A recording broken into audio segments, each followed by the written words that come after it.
मसीह कोढ़ है या कैंसर है खुदावंद यीशु मसीह, या हमेशा सिर में दर्द बना रहता है, या पेट में ट्यूमर है खुदावंद यीशु मसीह, या स्पाइनल कॉर्ड में कोई प्रॉब्लम है, आज दुआ करता हूं तेरे दास होने के नाते इस अंधकार की बीमारियों से यीशु के नाम से ये छुड़ाए जाए, ये आजाद हो सके और खुदावंद तेरा जीवन पा सके। और आज हम सब एक दिल और एक प्रेज द लॉर्ड, हालेलुया। प्रभु यीशु मसीह का धन्यवाद हो, उसकी महिमा हो, क्योंकि वो धन्यवाद और महिमा के योग्य परमेश्वर है। और जैसा आप सभी को मालूम है कि परमेश्वर ने हम सबको जीवन दिया है और कुछ ही समय बाद, कुछ ही दिनों के बाद दुनिया और दुनिया के लोग दीपावली मनाएंगे, पटाखे फोड़ेंगे, लाइटें लगाएंगे और चारों तरफ अपने घरों में रोशनी करेंगे, दिए जलाएंगे। और जब रोशनी या ज्योति का या उजाले का जिक्र आता है तो बहुत सारी ऐसी रोशनियां हैं इस दुनिया में जो कुछ समय के लिए होती हैं और उसके बाद वो बुझ जाती हैं, उनकी चमक चली जाती है। लेकिन एक ज्योति जो खुदावंद ने हम सबको दी है और एक ऐसी ज्योति जो परमेश्वर ने हमारे जीवन में जलाई है, जो पवित्र आत्मा की है, उसकी सामर्थ की है और स्वयं यीशु मसीह जीवन की ज्योति बनकर इस दुनिया में आया। तो आइए हम थोड़ा सा उजाले के विषय में परमेश्वर के वचन से सुनेंगे। और यदि आपके पास बाइबल है तो निकालिए यूहन्ना रचित सुसमाचार, उसका पहला अध्याय और उसका 5वां पद। जब कभी रोशनी का जिक्र होता है, उजाले का जिक्र होता है, तो उजाला सबको पसंद आता है। बाइबल में लिखा हुआ है, तुम उजाले की, रोशनी की संतान हो, तुम अंधकार की संतान नहीं हो, तुम दुनिया की संतान नहीं हो। Praise the Lord, hallelujah, praise the Lord. आइए हम परमेश्वर के वचन से पढ़ेंगे यूहन्ना पहला अध्याय 5वां पद। जी हाँ, पढ़ें। ज्योति अंधकार में चमकती है, और ज्योति अंधकार में चमकती है। कहां पर चमकती है? अंधकार में चमकती है और अंधकार ने उसे ग्रहण न किया। और अंधकार ने उसे ग्रहण ना किया। आगे, एक मनुष्य परमेश्वर की ओर से एक मनुष्य परमेश्वर की ओर से आ उपस्थित हुआ, जिसका नाम यूहन्ना था।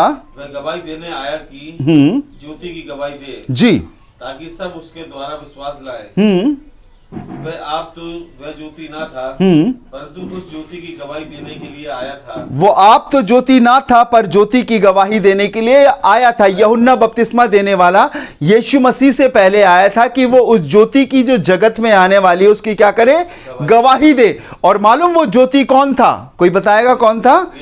यीशु मसीह। बाइबल में लिखा हुआ है, यीशु ने कहा तुम जगत की ज्योति हो और जो कोई मुझ पर विश्वास करता है वो अंधकार में ना चलेगा। रोशनी या ज्योति हम सबको बहुत पसंद आती है और हम लोग अंधेरे में रहना नहीं चाहते। और खुदावंद ने भी कहा है, मेरा राज्य रोशनी का है, उजाले का है। जब रोशनी होती है तो हर एक चीज प्रकट हो जाती है। अंधेरे में बहुत सारी चीजें क्या होती है? छिपी रहती है। बाइबल में लिखा, जब वो ज्योति प्रकट हुई और वो उसके सामने नहीं आ सके लोग, क्योंकि उनके काम बुरे थे। रोशनी के समय उनके काम क्या थे? बुरे थे, इसलिए वो ज्योति में नहीं आ सके। खुदावंद के लोगों, बहुत गौर से सुनिएगा इस बात को जो मैं आपको बताने जा रहा हूं, बहुत समझदारी के संग सुनिएगा, ताकि हम समझ सके कि जो रोशनी प्रभु यीशु मसीह मेरे और आपको देता है वो बहुत बड़ी है। बाइबल में लिखा हुआ है खुदा के कलाम में कि लोग दिया जलाकर पैमाने के नीचे नहीं परंतु दीवट पर रखते, ऊंचे पर रखते हैं। जो रोशनी खुदावंद यीशु मसीह मुझे, मेरे और आपको देता है, कब मिलती है वो रोशनी मेरे और आपको? जब मैं और आप अपने जीवन के अंधकार के कामों को, अपने पापों को, बुरी अभिलाषाओं को उसके सामने मान लेते हैं। और जब वो ज्योति हम पर प्रकट होती है तो अंधकार के सारे काम हम पर प्रकट होते हैं और फिर हम उन्हें एक्सेप्ट करते, मानते कि हमसे गलती हो गई, गुनाह हो गई, तब वो रोशनी हमको देता है। Praise the Lord. मैं कुछ रोशनी का भी जिक्र परमेश्वर के कलाम से करूंगा ताकि आप जानने पाओ। लिखा है, अंधकार उस पर जयवंत ना हुआ। उस रोशनी पर अंधकार जयवंत नहीं हुआ। अंधकार ने बहुत कोशिश करी कि लोग अंधेरे में रहें, अंधविश्वास में रहें, पाप में रहें, लेकिन यीशु मसीह जगत की ज्योति बनकर आया। Praise the Lord. जब किसी की आंख की टेस्टिंग होती है, जब किसी के गले की टेस्टिंग होती है, जब किसी के कान की टेस्टिंग होती है, तो डॉक्टर रोशनी जलाता है, उजाला करता है ताकि वो भली बाती देख सके। और जब देखने की बात आती है तो लोग अपने पापों को छिपाते हैं, बताते नहीं हैं। लेकिन जब वो ज्योति प्रकट हुई, जब खुदावंद यीशु मसीह प्रकट हुआ, तब लोगों को और शैतान को और अंधकार के लोगों को ये मालूम हुआ कि हम कितने गुनहगार हैं, हम कितने पापी हैं। और इसीलिए बाइबल में लिखा हुआ है, और ज्योति अंधकार में चमकती है और अंधकार ने उसे ग्रहण ना किया। एक आयत और पढ़िएगा, आपको बड़ी अच्छी लगेगी। 2 कुरिन्थियों 2 अध्याय 14वां पद। जी हाँ, 2 कुरिन्थियों उसका 2 अध्याय 14वां पद। देखिए कितना सुंदर लिखा हुआ है। परंतु परमेश्वर, मैं आपके लिए पढ़ देता हूं, परंतु हमारे परमेश्वर का धन्यवाद हो जो मसीह में सदा हमको जय के उत्सव में लिए फिरता है। जहां पर उत्सव होता है वहां पर क्या होती है? रोशनी होती है, उजाला होता है। और ये वो वाला उजाला नहीं जो बर्थडे में होता है, ये वो वाला उजाला नहीं जो शादी में होता है या किसी फंक्शन में या उत्सव में होता है, लेकिन ये वो उजाला है जो हर रोज खुदावंद मेरे और आपके जीवन में देता है। और मैं और आप एक दिन नहीं, 2 दिन नहीं, लेकिन हमेशा रोज बारोज मैं और आप जय के उत्सव में जाते हैं। मालूम क्यों? क्योंकि वो उजाला, वो रोशनी परमेश्वर हमारे दिलों में देता है, हमारे मनों में देता है। वो उजाला उस समय प्रकट होता है जब हम अंधकार के कामों को देखते हैं, जब हम किसी शख्स को देखते हैं। मुझे एक शख्स मिला जो मोनू भैया के संग टेम्पो चलाया करता था। कचहरी में मुझे मिला जब मैं एक राजीनामा लिखवाने गया, तो वो मोनू भैया की बड़ी तारीफ, बड़ी बड़ाई कर रहे थे, बहुत अच्छा बोल रहे थे और आज भी उन्होंने आने को बोला था। लेकिन मैं आपको बताना चाहता हूं, जब मैं उनसे मिला तो वो बहुत निराश थे, अंधकार में थे। बहुत सारी चीजें उन्होंने करी, उनकी पत्नी, उनके बच्चे उनको छोड़कर चले गए। वो एक ऐसी स्थिति में आ गए कि अब क्या करें। पर मैं आपको बताना चाहता हूं, जब भैया उनसे मिले तो इन्होंने बताया उनको कि आखिर ये आप जो जिंदगी जी रहे हैं ये एक अंधेरे वाली जिंदगी है। आप भी वही काम करते हो, हम भी वही काम करते हैं। आपकी भी शादी हुई है, हमारी भी शादी हुई है, आपके पास भी बच्चे, हमारे पास भी बच्चे हैं, लेकिन आज हम सुकून से, आनंद से अपने परिवार के संग आगे बढ़ रहे हैं, पर वो नहीं बढ़ पा रहे। मालूम क्यों? क्योंकि वो अंधकार में जी रहे हैं। उनके पास सच्ची ज्योति नहीं है, उनके पास कोई मार्गदर्शन करने वाला नहीं है, कोई राह दिखाने वाला नहीं है। खुदावंद यीशु मसीह ने कहा, तेरा वचन मेरे पांव के लिए दीपक और मेरे मार्ग के लिए उजियाला है। जब हम उजियाले में चलते हैं, जब हम परमेश्वर की आवाज को सुनते हैं, जब हम यीशु मसीह के कलाम पर विश्वास करते हैं, तब हमारे जीवन में रोशनी आती है। मैं आपको बताना चाहता हूं, लूका रचित सुसमाचार उसका 2 अध्याय उसके 8वें पद से लेकर 9वें पद तक परमेश्वर के लोगों एक बड़ी रोशनी का जिक्र किया गया है। बस लिखा हुआ है कि रात के वक्त गरड़िए भेड़ में अपने झुंड का, अपनी भेड़ बकरियों का पहरा देते थे। और बाइबल बताती है कि एकाएक एक बड़ा स्वर्गदूतों का दल वहां पर आया और वो परमेश्वर की स्तुति और उसकी महिमा करने लगे। और लिखा हुआ है कि एक बड़ी ज्योति चमकी, इतनी ज्योति चमकी, इससे पहले वो अंधेरे में थे, इससे पहले वो आग जलाकर कुछ समय के लिए रोशनी कर रहे थे, लेकिन एक ऐसा डर, एक ऐसा अंधेरा भी उनके जीवन में बैठा था कि अब उनका उद्धार कब होगा, उनको मुक्ति कब मिलेगी, ये पापों से निजात कैसे मिलेगी, वो कैसे पापों की क्षमा प्राप्त करेंगे। वो परमेश्वर का भय मानने वाले लोग थे, वो गरीब गरड़िए थे। बाइबल में लिखा, उस रात एक बड़ी रोशनी चमकी। मैं चाहता हूं आप पढ़े लूका रचित सुसमाचार 2 अध्याय 8वें पद से पढ़िएगा। देखिए कितना सुंदर लिखा हुआ है, 8वां पद पढ़िएगा जोर से। जी हाँ, और उस देश में कितने गरड़िए थे जो रात को मैदान में रहकर अपने झुंड का पहरा देते थे। और प्रभु का एक दूत उनके पास आ खड़ा हुआ। हाँ, और प्रभु का तेज उनके चारों ओर, और प्रभु का तेज उनके चारों ओर चमका। प्रभु का तेज, हालेलुया। एक रोशनी थोड़ी देर की होती है, थोड़ा सा उजाला होता है और सूरज भी निकलता है, वो भी उजाला देता है, लेकिन एक दिन वो उजाला शाम होते होते वो ढल जाता है। लेकिन एक ऐसी रोशनी होती है जो परमेश्वर मेरे और आपको देता है। Hallelujah, hallelujah, praise the Lord. लिखा हुआ है कि प्रभु की ज्योति उन पर चमकी। प्रभु की ज्योति, खुदावंद की ज्योति, परमेश्वर की ज्योति उन पर चमकी। जो अंधेरे में बैठे हुए थे, गुनाह में बैठे हुए थे, डरे हुए बैठे हुए थे, एक रोशनी घनघोर अंधकार में चमकी। मैं उस उजाले की बात कर रहा हूं। खुदा के लोगों, इंसान के जीवन में कितना भी घना अंधेरा हो, कितनी भी घनी रात क्यों ना हो, ऐसी रात क्यों ना हो कि इंसान के जीवन में रोशनी का जिक्र ही खत्म हो जाए, मैं आपको बताऊं, प्रभु अपनी ज्योति चमकाएगा। Praise the lord. और प्रभु की ज्योति उन पर चमकी। अब सुनिएगा आगे क्या हुआ। और वो बहुत डर गए। लिखा हुआ है जब वो ज्योति चमकी तो वो क्या हो गए, डर गए, क्योंकि अभी तक उन्होंने ऐसी रोशनी नहीं देखी थी। खुदावंद के लोगों, जब परमेश्वर का उजाला चमकेगा, जब परमेश्वर की सामर्थ चमकेगी, जब पवित्र आत्मा का अभिषेक आएगा, तब मैं आपको बताऊं, अंधकार और शैतानी विचार और शैतानी बंधन सब घबरा जाएंगे और टूट जाएंगे। Praise the lord. और यही परमेश्वर चाहता है, यही परमेश्वर की इच्छा है कि वो मेरे और आपको अपनी ज्योति, अपनी रोशनी से वाकिफ करे। Praise the Lord, hallelujah. अब सुनिएगा, मैं आपको चाहता हूं आप निकाले परमेश्वर के कलाम से एक आयत और प्रेरितों के काम 16वां अध्याय। इस अध्याय में जब आप पढ़ते हो तो यहां पर प्रभु के दो चेलों का जिक्र मिलता है, एक का नाम पौलुस है, एक का नाम सिलास है, और ये प्रभु के दास है। इन्होंने एक औरत के अंदर से दुष्ट आत्मा निकाली है, और परमेश्वर का वचन बताता है कि इस औरत के अंदर ऐसी भयंकर दुष्ट आत्मा थी कि लोगों का भविष्य बताया करती थी, हाथ देखकर, शक्ल देखकर, और लोग इसे बहुत चढ़ावा चढ़ाते थे। इस औरत पर कुछ लोगों ने अपना अधिकार जमा रखा था, और जो भी कमाई आती थी वो बांट लेते इस औरत को आगे करके। शैतान के द्वारा इनकी कमाई का जरिया था। लेकिन प्रभु के दास पौलुस और सिलास जब वहां से गुजरे तो उन्होंने देखा कि इसके अंदर दुष्ट आत्मा, इसके अंदर शैतानी आत्मा है, तो उन्होंने यीशु मसीह के नाम से डांट कर उस शैतानी आत्मा को निकाल दिया, और शैतानी आत्मा उसमें से निकल गई। प्रेज द लॉर्ड, निकल गई। और जब अधिकारियों ने देखा कि अब हमारी कमाई का जरिया जाता रहा, तो उन्होंने उन पर दोष लगाकर उन्हें चौराहे पर खींच लाए, उनके कपड़े फाड़े, मारा, बेते लगाए, और उनको दरोगा से, पुलिस से रिपोर्ट करके उनको जेल खाने में बंद कर दिया। और लिखा उनके पांव को काठ में ठुकवा दिया, और पहरेदार और सिपाही जाकर उनकी पहरेदारी करने लगे। मैं चाहता हूं आप सुने बड़ी गौर से, प्रेरितों के काम 16वां अध्याय उसका 25वां पद सुनिए क्या लिखा हुआ है जी। हाँ, आधी रात के लगभग हाँ, पौलुस और सिलास प्रार्थना करते हुए, आधी रात के लगभग पौलुस और सिलास परमेश्वर से प्रार्थना करते हुए, परमेश्वर के भजन गा रहे थे, धन्यवाद करते हुए परमेश्वर के भजन गा रहे थे, उनकी सुन रहे थे, और लिखा हुआ पैरुए उनकी क्या कर रहे थे? सुन रहे थे। हालेलुया, क्या कर रहे थे?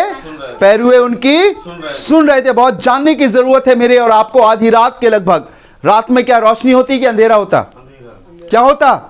अंधेरा होता। जोर से बोलिएगा, अंधेरा होता है ना। जब लाइट जलती है तब क्या होता है? रोशनी होती है। आधी रात में जेल खाने में कोई बहुत रोशनी नहीं होती है, अंधेरा था। उस पीड़ा में, उस दर्द में वो परमेश्वर की महिमा कर रहे थे, उस अंधेरे में वो परमेश्वर की महिमा कर रहे थे। आगे, इतने में एक बड़ा भूकंप आया, बड़ा भूकंप आया, यहाँ तक कि बंदी गृह की नींव हिल गई, यहां तक कि बंदी गृह की नींव हिल गई, और तुरंत सब द्वार खुल गए, सब द्वार खुल गए, और आगे, और सबके बंधन खुल पड़े, और सबके बंधन खुल पड़े। एक भूकंप आया, एक ऐसा जलजला आया वहां पर कि जिनके बंधन थे वो सारे बंधन क्या हो गए? खुल गए। बहुत गौर से सुनिएगा प्रेमिशर के लोगों, उस ज्योति में, उस उजाले में एक सामर्थ है, और वही रोशनी खुदावंद मेरे और आपको दिखाना चाहता है। Praise the Lord, hallelujah. सबके बंधन खुल गए। दरोगा ने सोचा कि वो कैदी भाग गए हैं, उन्होंने अपने तलवार से अपने आप को हलाक करने की कोशिश करी, लेकिन अंदर से आवाज आई कि अपने आप को कोई हानि नहीं पहुंचा, क्योंकि हम यहां पर हैं।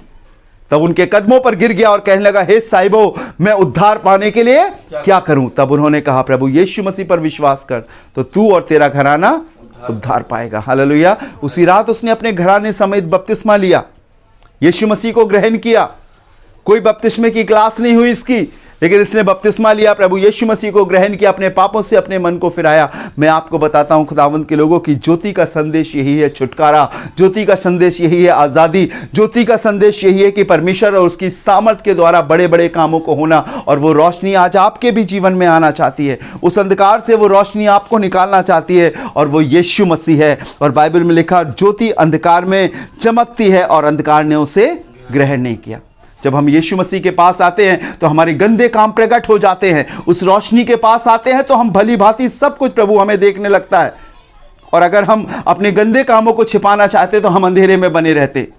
कोई किसी के सामने झूठ नहीं बोलता, लेकिन एकांत में झूठ बोलता है। कोई किसी के लिए मनगढ़ंत बातें नहीं करता, लेकिन अकेले में अपने मन में बहुत सारी बुराई की बातें करता है। लेकिन जब हम यीशु मसीह के पास आते हैं तो ये सारे गुनाह सामने उजागर हो जाते हैं। एक एक चीज पहचान लेता है। प्रभु का एक दास प्रचार करते हुए जा रहा था और उसे एक शख्स मिला और वो कहने लगा कि तेरे मन की बुराई परमेश्वर जानता है। Praise the Lord. बहुत जरूरी है कि हम उस रोशनी में चले, और उस रोशनी में जिसमें हमारे पाप दूर हो सके, जिन पर परमेश्वर हमको क्षमा दे सके, परमेश्वर अपनी ओर आगे बढ़ा सके। और अगर हम अंधकार में रहेंगे, ऐसे ही रहेंगे, तो जैसे आज दुनिया है जो थोड़ी देर के लिए तो अपनी खुशियां मनाएगी, थोड़ी देर के लिए तो अपने जश्न मनाएगी, थोड़ी देर के लिए तो पटाखे फोड़ेगी और रोशनी करेगी, लेकिन अंधकार उनके जीवन में बसा हुआ है। आज भी उनके मन में पाप है, आज भी वो इसी बात को सोचते हैं कैसे दूसरे को नीचे गिराए, कैसे हम उससे बड़े बन जाए, कैसे हमारे पास ज्यादा पैसा आ जाए, कैसे हमारे पास सारी चीजें आ जाए, सिर्फ बुरी अभिलाषाएं, और वो अंधकार का जीवन है। लेकिन जब उजाले का जीवन मेरे और आपके पास आता है, तब मैं और आप सिर्फ अपनी बड़ाई और अपनी इच्छाओं को पूरा करना नहीं देखते, हम दूसरों की मदद करने वाले, हम दूसरों की सहायता करने वाले, रोशनी की बात कहने वाले, लोगों को समझाने वाले, दीन नम्र और परमेश्वर की इच्छा के अनुसार चलने वाले लोग होते हैं। लेकिन बाइबल में लिखा है और अंधकार ने उसे ग्रहण ना किया। एक आयत पढ़कर मैं आपके लिए प्रार्थना करूंगा। निर्गमन की पत्री उसका 10वां अध्याय उसका 23वां पद, निर्गमन की पत्री उसका 10वां अध्याय और उसका 23वां पद सुनिएगा। यहां पर क्या लिखा हुआ, बहुत अच्छी बात है। यह उस समय का जिक्र है जब परमेश्वर की ओर से मिस्रियों पर 10 विपत्ति भेजी गई थी, और एक विपत्ति यह भी थी कि उस समय बड़ा अंधकार हो गया था, इतना अंधकार हो गया था। आप खुद ही सुने परमेश्वर के वचन से, आपको बड़ा अच्छा लगेगा। निर्गमन 10वां अध्याय 23वां पद जी। 3 दिन तक ना तो किसी ने, लिखा हुआ 3 दिन तक ना तो किसी ने किसी को देखा और न कोई अपने स्थान से उठा, परंतु सारे इस्राएलियों के घरों में क्या रहा, उजियाला रहा। मिस्रियों के घर में क्या था, अंधेरा। ये मूर्ति पूजा करते थे, ये जिंदा परमेश्वर पर विश्वास नहीं करते थे, अपनी मर्जी के अनुसार जीवन बिताते थे। और परमेश्वर ने वहां पर एक श्राप भेजा था। 10 विपत्तियों में एक विपत्ति यह भी थी कि सारे मिस्र में अंधेरा हो जाए। लेकिन लिखा है इस्राएलियों के घर में क्या था, उजियाला। हालेलुया। परमेश्वर अपने लोगों के जीवन में उजियाला देना चाहता है, उनकी आत्मा में उजियाला देना चाहता है। अंधेरे के कामों को वो नष्ट करना चाहता है, बुरी चीजों को नष्ट करना चाहता है। वो चाहता है कि मेरे और आपके जीवन में उजियाला रहे। हम जानते हैं हमारे जीवन के किस क्षेत्र में अंधेरा है, हम कहां पर अंधेरे में अपनी जिंदगी गुजार रहे हैं, हम कहां पर अंधकार की बातों को कर रहे हैं। कई बार हम अंधकार की बातें करके, कई बार हम संसार की बातें करके, कई बार हम दुनिया की बातें करके अपने आप को इस बात को दिखाते हैं कि हम प्रभु तेरे नहीं है लेकिन अंधकार के हैं। हम झूठ बोलकर ये दिखाते हैं कि हम अंधकार में हैं। हम लोगों पर दोष लगाकर, हम लोगों की कमियां दिखाकर अपने आप को बताते कि हम अंधकार के वासी हैं। लेकिन मैं आपको बताना चाहता हूं, जिस समय हम सच बोलते हैं, जिस समय हमारे जीवन में परमेश्वर होता है, जिस समय हमारे अंदर दीनता होती है, जिस समय हमारे पास बड़ों का आदर करना होता है, जिस समय हमारे जीवन में हर एक चीजों में परमेश्वर पहला स्थान रखता है, हम उजाले में चलते हैं। Hallelujah, hallelujah. और अगर हम आज झूठ बोलने वाले, गुनहगार, दोष लगाने वाले, बुरी बातें करने वाले, सामने आदर करके पीछे बुराइयां करने वाले, माँ बाप का निरादर करने वाले, चोरी करने वाले, धोखा देने वाले, यहाँ की बातें वहां करने वाले, चुगलखोर, अगर ये सारी चीजें हमारे अंदर है तो आज भी हम अंधकार में। और लिखा हुआ है जब ज्योति अंधकार में प्रकट हुई तो वो उनके सामने ठहर नहीं पाए क्योंकि उनके काम बुरे थे। आज हम देखें कहीं ऐसा तो नहीं हमारे काम बुरे हैं, हम सामने तो जय मसीह करते हैं, प्रभु की बड़ाई करते हैं, लेकिन पीठ पीछे हमारे अंदर वही अभिलाषा है। हम अपना वक्त संसार में और संसारिक चीज़ों में ज़्यादा गुजार रहे हैं, अपना वक्त पैसा कमाने में और उसकी अभिलाषाओं से अपने जीवन की पूर्ति में ज़्यादा वक्त गुजार रहे हैं। जब हमारा थोड़ा सा पैसे का नुकसान हो जाता है, हम निढाल हो जाते हैं, हम निर्बल हो जाते हैं, हम रोने लगते हैं। लेकिन क्या कभी हमने सोचा कि जब हमारे जीवन में प्रभु यीशु मसीह का लॉस होता है, जब हम पाप की ओर अग्रसर होते हैं, हमने उस ओर ध्यान नहीं दिया। लेकिन ज़रूरत इस बात की हम उजाले की ओर चलें, परमेश्वर की ओर चलें। और बाइबल में लिखा हुआ है, यीशु मसीह ने कहा जो कोई मुझ पर विश्वास करेगा वो जीवन की ज्योति पाएगा और अंधकार उसमें ना रहेगा। आइए अपनी आंखों को बंद करेंगे, प्रार्थना करेंगे, अपने प्रभु से यही कहेंगे, प्रभु मुझे तेरी ज़रूरत है। खुदावंद कई बार मैं संसार में रहता हूँ, रोशनी की तो तलाश मुझे रहती है, लेकिन प्रभु कई बार मैं अंधकार में अपने कदमों को आगे बढ़ाता हूँ। थोड़ा थोड़ा मैं आगे बढ़ता हूँ, कुछ समय तो मुझे अच्छा लगता है, लेकिन एक समय ऐसा लगता है जब मैं ठोकर खाता हूँ कि मेरे काम गंदे हैं, मैं अंधकार को मैंने चुन लिया है, मैंने बुराइयों की तरफ अपने मन को लगाया है। पर प्रभु तू अपनी रोशनी को मेरे अंदर चमका, अपनी ज्योति को मेरे अंदर चमका, पवित्र आत्मा की रोशनी, पवित्र आत्मा का अभिषेक तू मेरे अंदर डाल प्रभु, ताकि मैं इस अंधकार से निकलकर एक अच्छा जीवन जी सकूं।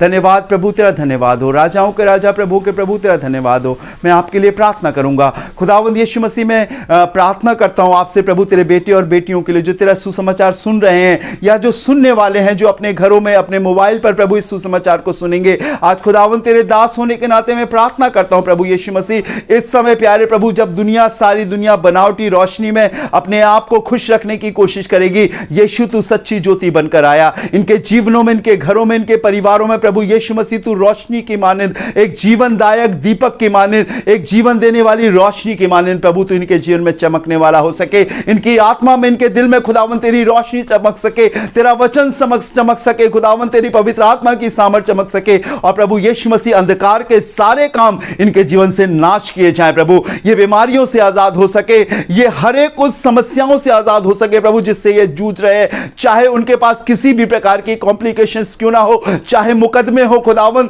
चाहे जिस्म की कोई भी बीमारी क्यों ना हो खुदावन, बार बार प्रभु जी बुखार आना है, डेंगू का बुखार आना है प्रभु जी, कोरोना पॉजिटिव होना है प्यारे प्रभु जी, 6 रोग है खुदावंद यीशु मसीह, कोढ़ है या कैंसर है खुदावंद यीशु मसीह, या हमेशा सिर में दर्द बना रहता है, या पेट में ट्यूमर है खुदावंद यीशु मसीह, या स्पाइनल कॉर्ड में कोई प्रॉब्लम है, आज दुआ करता हूं तेरे दास होने के नाते इस अंधकार की बीमारियों से यीशु के नाम से ये छुड़ाए जाए, ये आजाद हो सके और खुदावंद तेरा जीवन पा सके। और आज हम सब एक दिल और एक आत्मा होकर प्रार्थना करते हैं प्रभु यीशु मसीह, अपने अनुग्रहकारी हाथ को बढ़ा और तेरे लोगों को चंगाई दे प्रभु जी। हमारा इलाज डॉक्टर और दवाइयां नहीं है, हमारा इलाज यीशु मसीह है, हमें चंगा करने वाला यीशु मसीह है। प्रभु दया कर, अनुग्रह कर। मैं प्रार्थना करता हूं प्रभु जिनके कोर्ट केस चल रहे हैं प्रभु जी, उनके मसलों को हल कर खुदावंद। जिन परिवारों में खुदावंद विपदा या फूट है खुदावंद यीशु मसीह, या किसी भी प्रकार की खुदावंद यीशु मसीह अलगाव है, उन्हें एक कर दे प्रभु जी। दया क्षमा उनके जीवन में डाल, एक दूसरे को माफ करके वो आगे बढ़ सके,